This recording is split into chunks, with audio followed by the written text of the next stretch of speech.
Segini gaji Menteri Keuangan yang disebut Purbaya Sadewa lebih kecil dibanding LPS, tembus 93 juta rupiah per bulan.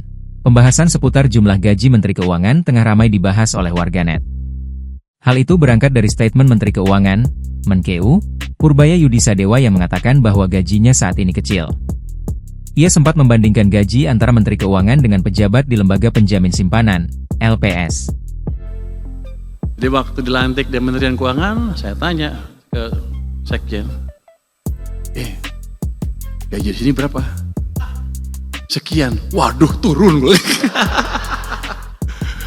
Jadi gengsinya lebih tinggi, tapi sepertinya gajinya lebih kecil.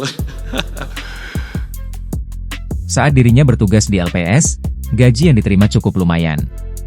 Namun, kata Purbaya, ketika dirinya menjabat sebagai Menteri Keuangan, ternyata gajinya lebih kecil dibanding saat ia bekerja di LPS. Yang membedakannya saat ini adalah soal gengsi saja. Waktu dilantik, saya sempat tanya ke Sekjen, gaji di sini berapa? Dijawab, sekian. Waduh, turun.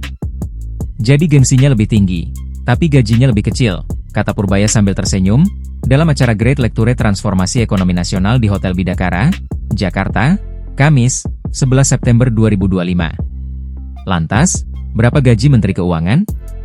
Besaran gaji dan tunjangan menteri di Indonesia sudah diatur dalam Peraturan Pemerintah, PP, Nomor 75 Tahun 2000 serta Keputusan Presiden, Kepres, Nomor 68 Tahun 2001. Berdasarkan regulasi tersebut, gaji pokok seorang menteri ditetapkan sebesar Rp5.040.000 per bulan. Selain itu, ada tunjangan jabatan sebesar Rp13.608.000 per bulan. Penghasilan lainnya Menteri Keuangan adalah tunjangan kinerja. Menurut aturan terbaru, seperti dikutip dari Kompas.com, seorang menteri bisa menerima tukin sebesar 150% dari tunjangan kinerja tertinggi di lingkungan kementeriannya.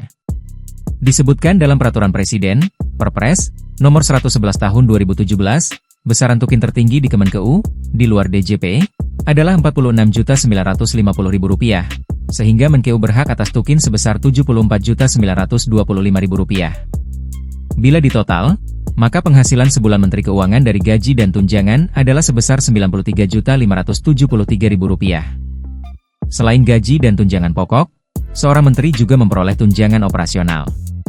Namun, tunjangan ini hanya boleh digunakan untuk mendukung kegiatan kementerian, bukan untuk kepentingan pribadi. Besarannya pun bervariasi, tergantung anggaran masing-masing kementerian lembaga, dan nilainya bisa jauh lebih besar dari gaji serta tunjangan tetap menteri. Tak hanya itu, menteri juga mendapatkan rumah dinas dan mobil dinas. Rumah dinas pejabat setingkat menteri berlokasi di kawasan elit Jakarta, salah satunya di Komplek Widya Chandra yang memiliki akses langsung ke Jalan Sudirman dan Jalan Gatot Subroto. Seluruh fasilitas tersebut wajib dikembalikan setelah masa jabatan berakhir. Download Tribun X sekarang, menghadirkan lokal menjadi Indonesia.